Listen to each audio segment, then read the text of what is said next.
Hey guys, I'm Ashifa. I just wanted to come on real quick and just share a little something with you guys. On August 29th, my husband and I gave birth to I gave birth to, but of course my husband was there. We gave birth to our daughter, Grace Drew. Unfortunately, she passed away. She was born stillborn. When I conceived Grace, we were so happy, especially being that Grace was a baby conceived through IVF. She was our second embryo transfer. We transferred 2 embryos. So this was our second round of transfer with IVF. And we were just so super excited and so elated that our embryo had taken, it had took. And anybody that's been on a fertility journey,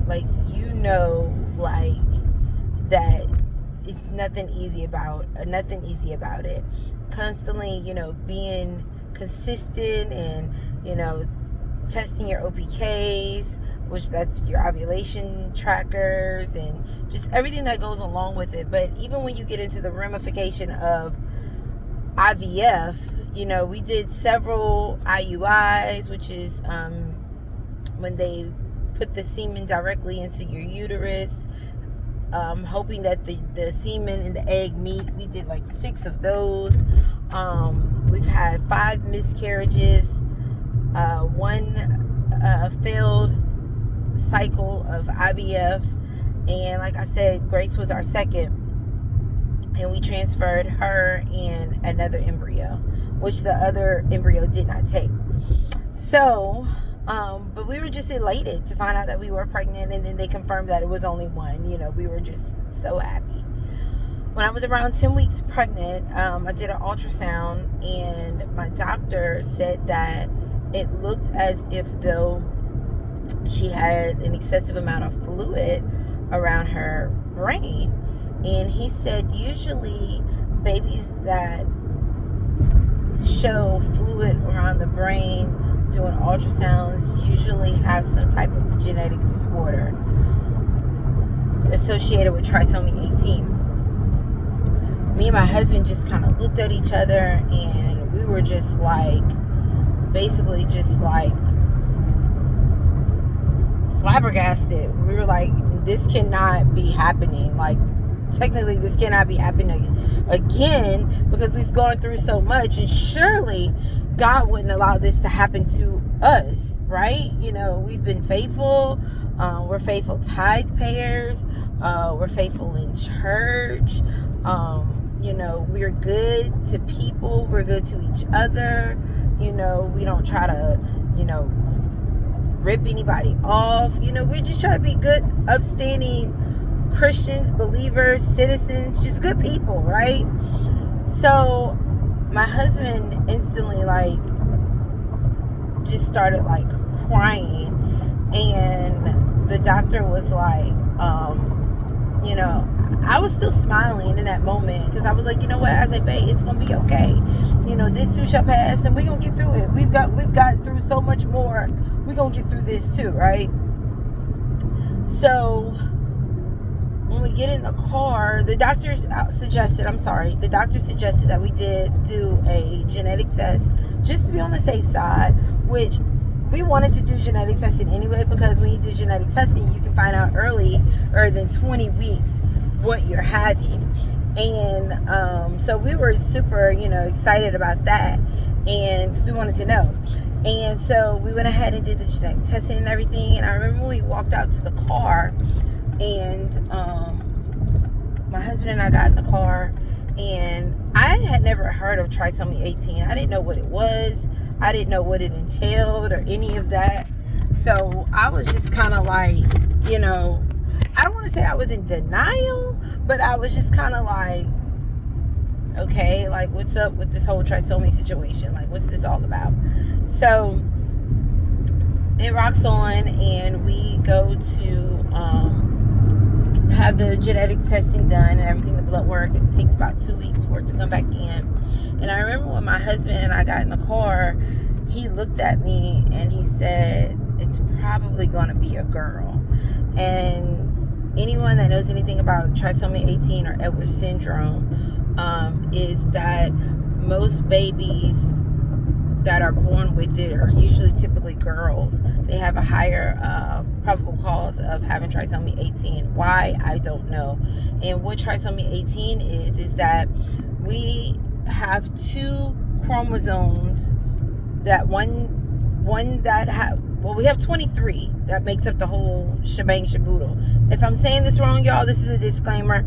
I'm not a doctor. I'm a barber. Okay? So if I say something wrong, if I pronounce something wrong, don't hold it against me. Charge it to my head, not my heart. This is not what I do for a living. This is just solely based off of me and my husband's experience and what we've gone through. Right? So we have 23 chromosomes. On the 18th chromosome is what they were saying that our daughter had. You have one chromosome from the mother, one chromosome for the father. Grace, it was stated that Grace had 3 copies of the 18th chromosome. I'm sorry. She had 3 copies of the 18th chromosome. So with 3 copies of the 18th chromosome, basically they were saying that babies that are born with trisomy 18, trisomy 21, trisomy 13, trisomy 21 is Down syndrome. But apparently trisomy 18 is the most severe case. And if you look up anything with trisomy, Edwards syndromes, or anything of that nature, it states that basically like that child is like incompatible with like life, right? So it rocks on. We go ahead and we do the genetic testing and everything, and it takes about 2 weeks for the results to come back. We didn't want to know what the results were. Hold 1 second. So like I was saying, basically, if you look up anything with trisomy 18, that baby's like incompatible with life. So with that being said, about 2 weeks after we did the test results and everything, our doctor called us in and he confirmed that, he said that the test results stated that our baby had a 97% chance of having trisomy 18. So for us, we were sad. We were, I don't want to say devastated, because we weren't devastated. We were just really sad. And, we just was like, okay, Lord, this is just another opportunity for you to show your greatness and to show who you are. And we were just trusting and believing God that the test was inaccurate. And I remember that day I went into the salon and my mom's mentor was there, Pastor Bradford, and my mom, I guess, had already, because I had called my mom on the phone and told her like what the doctors were saying. And so Pastor Bradford was sitting in the chair. My mom and I both do hair, and Pastor Bradford was sitting in the chair. I know it doesn't look like it right now, but hey, that's okay. I'm still cute. And so Pastor Bradford was sitting in the chair, and she grabbed my hand, and she was like, "You look at me, and you look at me good." And she said, "That's what the doctors say." She said, "But God has the final say." And she said that we were just going to trust and believe, that we were going to pray, trust and believe that God was going to. So, she said, we're just going to trust and believe God, that God has the ultimate final say. And I was like, she said, and we're not gonna mention it. She said, and if you mention it to anybody, you make sure you mention it to people that are believers, that know God, that can get a prayer through. We don't want anyone that has doubted faith, don't believe, anybody that's just gonna put their mouth on it, and just, we need people that's gonna be able to pray and get a prayer through. And we're gonna trust and believe God, that God is a God of the miraculous, and he still is in the miracle working business, right? So we prayed at that moment, and she said, and we're not gonna talk about it no more. We're gonna leave it there. So we went on, we had the gender reveal, and I remember, at the gender reveal, when my husband hit the ball, we did a whole baseball theme gender reveal. It was so stinking cute. My husband played baseball like all his life and all through college, so like he's really big into baseball, so I just thought it would be fitting. We wanted a boy like really bad, that's what we were praying and asking God for. And God doesn't always give us what we want, he gives us what we need, right? So when my husband hit the baseball and all the pink came out, I started just like boohoo crying. I wasn't crying because I was disappointed that we were having a girl.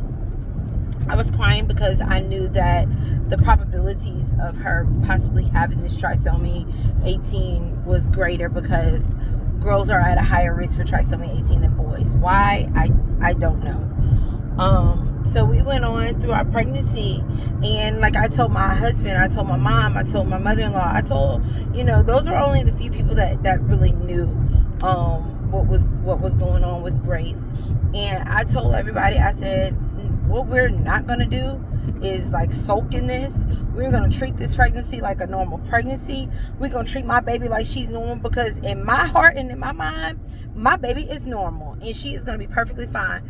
Every day you hear stories of babies being born that had diagnoses of certain things, and they're born and they're perfectly normal and they're healthy. And that's where my belief was. Every night I would get in the shower and I would just pray and petition the heavens, and and say, Lord, just touch my womb, touch my baby, don't let it be so. And my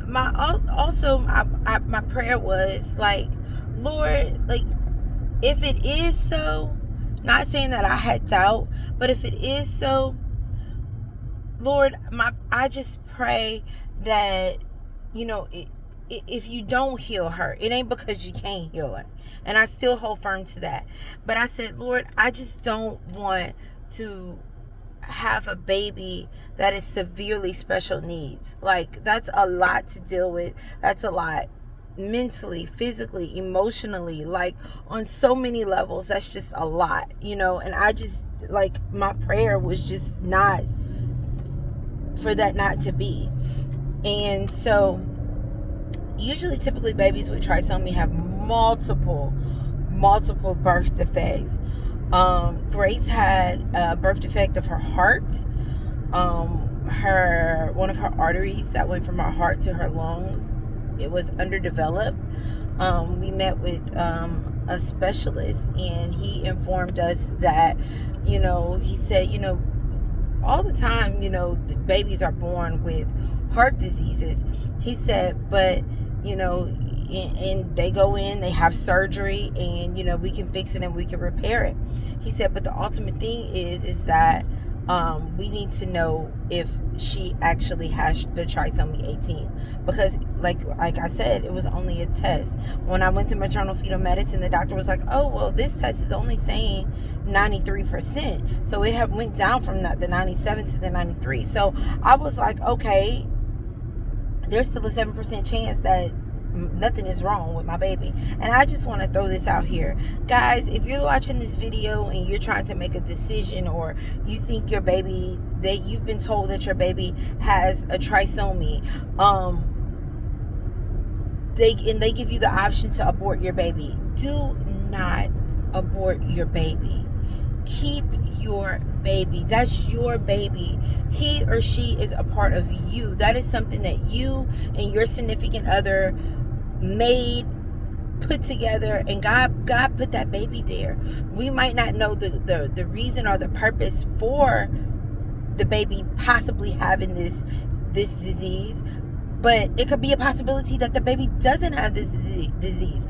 Every single day, like I said a minute ago, babies are born with not having these disorders that the doctors may possibly say that they have. We have to remember that they're only doctors and they're practicing. That's why it's called medical practice. They're practicing medicine. They don't know this. The only person that knows for sure and for definite is our Lord and Savior Jesus Christ. That is it. So give your baby a fighting chance. Let your baby, and whatever happens after that, if the baby does, I promise you God will provide, and he will make provisions for your baby. He will give you everything that you need to be able to take care of that baby adequately, okay? Don't get rid of your baby. Hold on to your baby. I don't know why. The Spirit just led me to say that. So, they wanted us to do a amniotic centesis test for our baby. We were completely opposed to doing that because of our previous miscarriages. Amniotic centesis test runs a high risk for miscarriage. I think it's like a 1 out of 200% chance, and we just didn't want to take that chance. We said, like, my doctor's a Christian, my doctor's saved. He said at the end of the day, and that was maternal fetal medicine that kept pushing us to try to do that test. And he said at the end of the day, he said, what is it going to change? If she does have the trisomy, it's not like it's going to change anything. We're not aborting her. It's not like we can fix it or change it. It is what it is. We'll deal with it once she's born, and we're going to give her the best life that we could possibly give. Therapies, whatever, and make sure she lives the most comfortable life she can possibly live. And we just going to roll with the punches. But we not doing that test. So, it rocks on. My pregnancy went so good, y'all. Like, I didn't have any morning sicknesses. I threw up. In the beginning, I had a really bad sinus infection. That the cold caused me to throw up one time. But throughout my pregnancy, and I threw up one other time. I ate something at a baby shower and threw up when I left the baby shower. But other than that, it was good.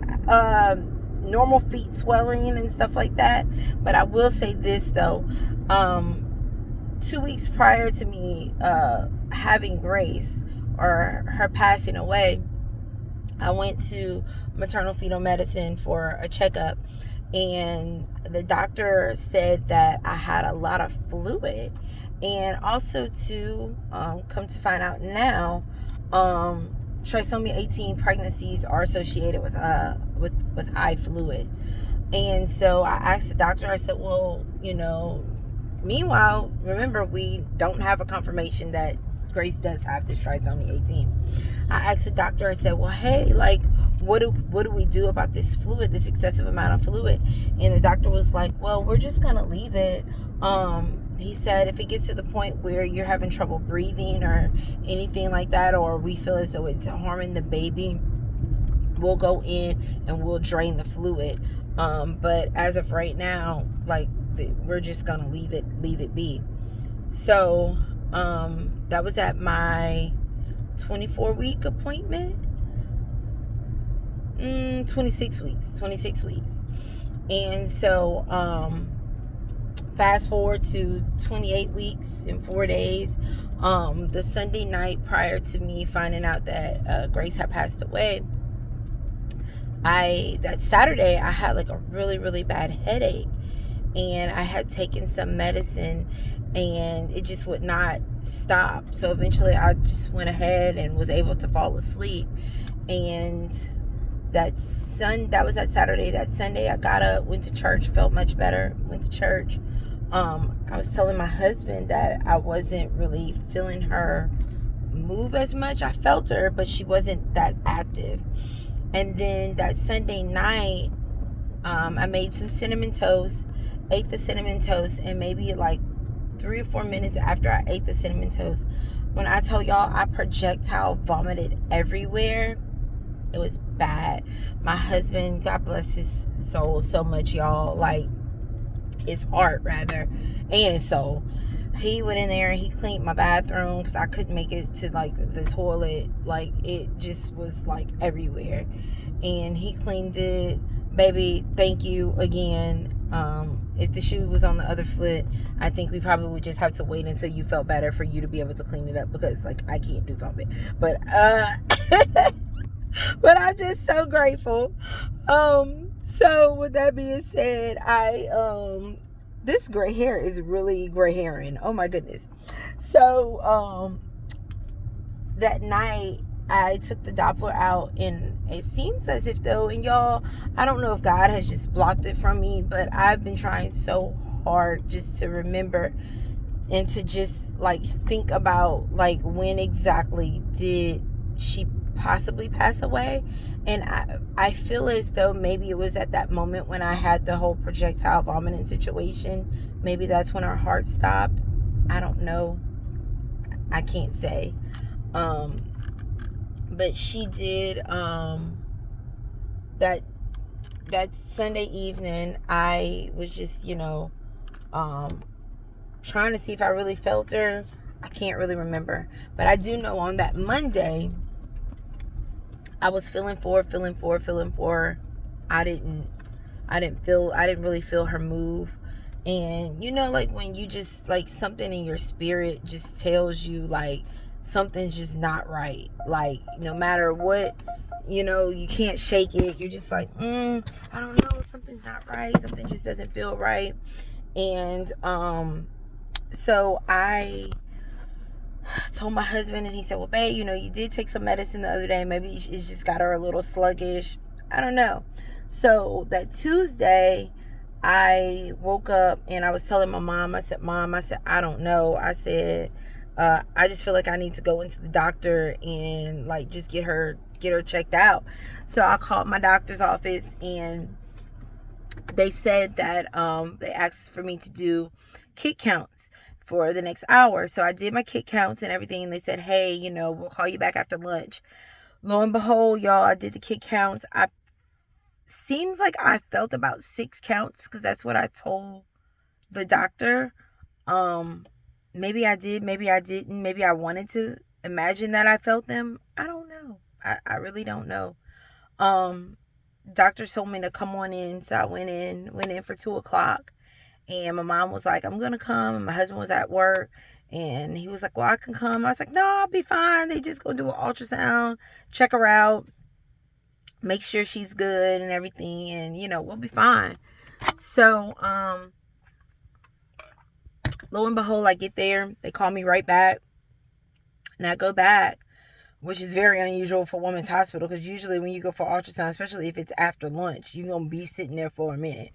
So I went back, and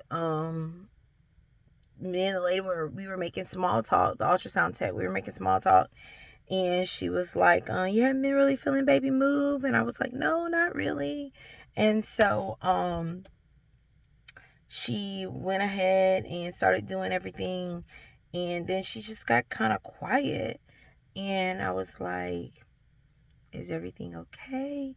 And I really just saw her butt, and her head was already down, and I just really saw her butt sticking up. And I asked her, I said, is everything okay? And she was like, I'm sorry, Ashifa, but there's no heartbeat. Y'all, when I tell you I lost it, I completely lost it. Because I was just like, in my mind, I was like, another pregnancy loss? Like, how is this even possible? Like, Lord, don't you love us?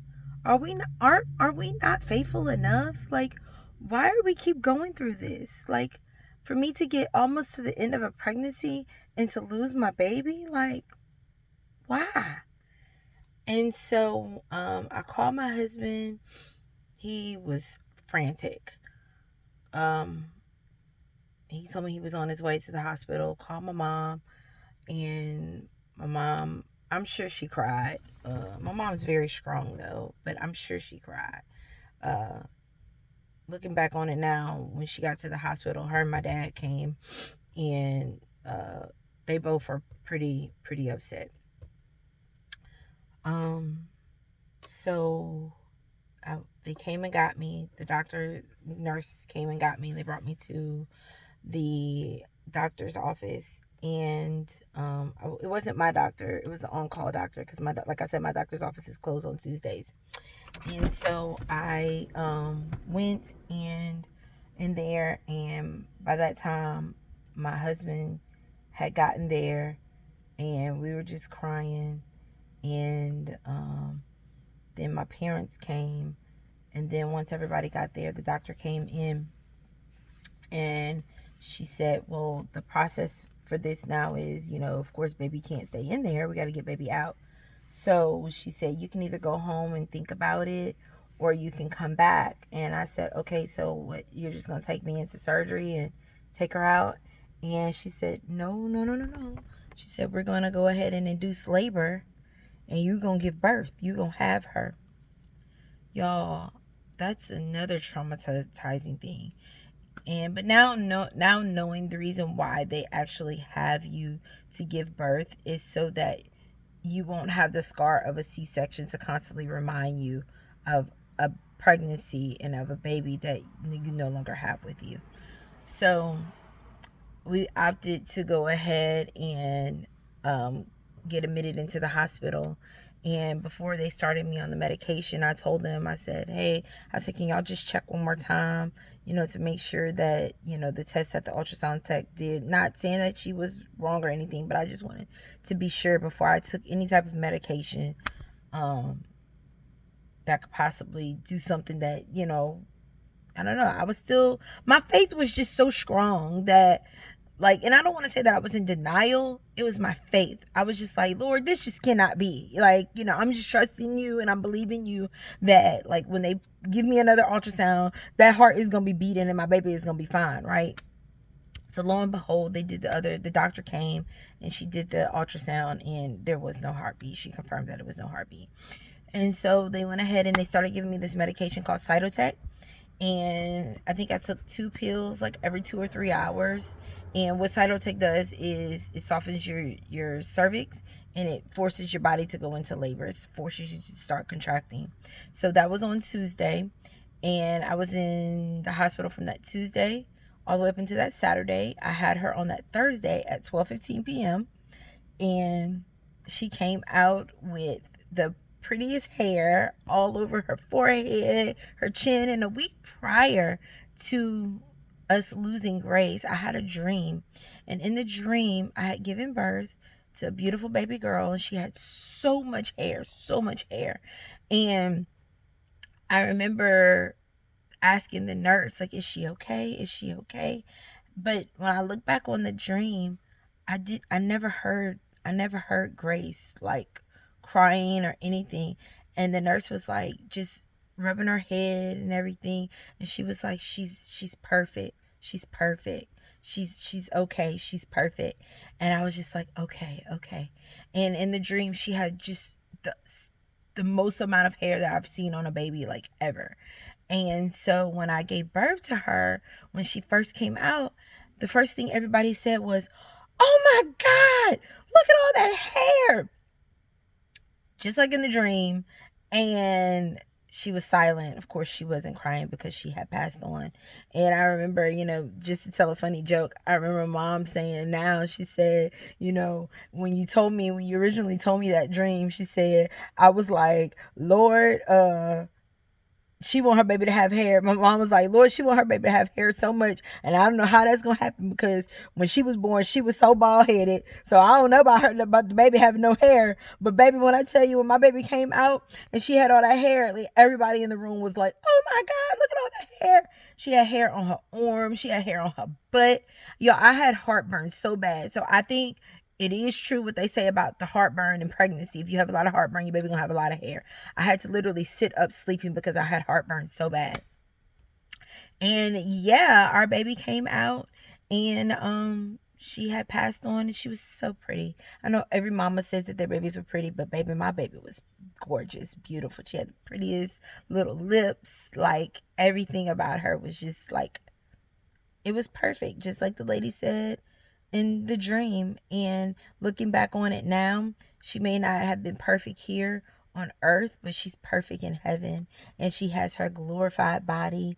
And I cannot wait until the day to get to heaven, because I know she's up there with my papa and with my Tinessa, and they're just loving on her along with our other babies that we've lost. And I just can't wait until the day that I'm able to get to heaven and just love on her and kiss on her and let her know that mommy and daddy loves her. And, she may have not been perfect here for us on earth, but like I said, she's perfect in heaven, and I'm okay with that. So, y'all, I just want to say this. If you're going through this and you're looking for a video of hope, I want you to know that there is still hope. God has not forgotten about you. God has not forgotten about us. And this too shall pass. Going through this, I don't know why God has my husband and myself going through this. I don't know why, but I know he does give his toughest battles to his strongest soldiers. And I know that we're getting through this. I'm still trusting God. I'm still believing God that all things work together for the good of them that love the Lord and are called to his purpose. And I'm holding tight to his promises. He doesn't give us a desire for something and not give it to us. And anytime something is taken away from us, it's he gives us something greater. Not saying that he's going to give me a better baby, but he's going to give me a baby that's perfect for here on earth as well. He's going to give us a baby that's healthy, a baby that is full of life. And a part of me feels as though this journey is not just for me and Michael, it's for someone else. It's to bless others. And I want to just get it out here to let people know to hold tight to your faith, continue to trust God, continue to believe on God and believe in him, that like you are going to get the victory. You're going to hold your baby in your arms. We're going to hold our baby in our arms. And like, we know that God doesn't put more on us than we can bear. Yes, it hurts. Yes, I cry at times. Yes, I get sad at times. Yes, I have moments of reflections, but that's all normal. At first, was I angry? I was so angry at God, so angry at God. And I'm like, Lord, how can you continue to allow us to go through this and not give us our baby? How do you allow us to get this far and our baby pass away? And God says, stand still and know that I am God. Why not you, Ashifa? Why not you, Michael? Y'all can handle it. And I know that you are going to share your story. And this is not just a story of getting pregnant and having a baby. This is a story of hope. This is a story of faith. This is a story of belief. And I know that something great is going to come out of this. Right now, I'm still trying to figure this all out. I'm still trying to navigate through all of this. But y'all, I'm not down in the dumps about it. I'm not depressed. Because, and I don't just sulk in it. Like soak in it. Like, I have my moments when I reflect on my baby and I think about her, but I don't stay there, because when you stay there, that's when depression comes about, anxiety, you just get into like this deep darkness. And I just don't want that for myself. I still want to live life. I still want to be happy. I still want to enjoy my marriage. I still want us to like go places and do things. Just because Grace isn't here anymore doesn't mean that life has to stop. And life is not stopping for us. So this is just a message of encouragement. Like, just stay strong. Keep trusting in God. It's okay to be angry or upset with God, but don't stay there. Don't stay there. Say, Lord, I don't understand this, but I know something great is going to come out of this. And it will. So that's my story of giving birth to my baby. She will never be forgotten. We will never forget her. Because she's so dear to us. I have her around my neck. She's in my heart. She's in our hearts. And, you just gotta, I don't want to say let go, but maybe it is let go, but you can't just stay there. Always remember your baby. Always remember, the time that God did allow you to spend with her while she was in your womb, or him while he was in your womb. But don't stay there. And I'm not saying, please, I don't want this to be taken the wrong way. I'm not saying to stay there and not think about your baby or have moments of your baby. That's not what I'm saying at all. What I'm saying is, don't allow yourself to slip into a depression. anything of that nature. So this video is becoming kind of long, and I don't want it to be that long, but just know that God's got you, and we're gonna get through this. All right, y'all be blessed.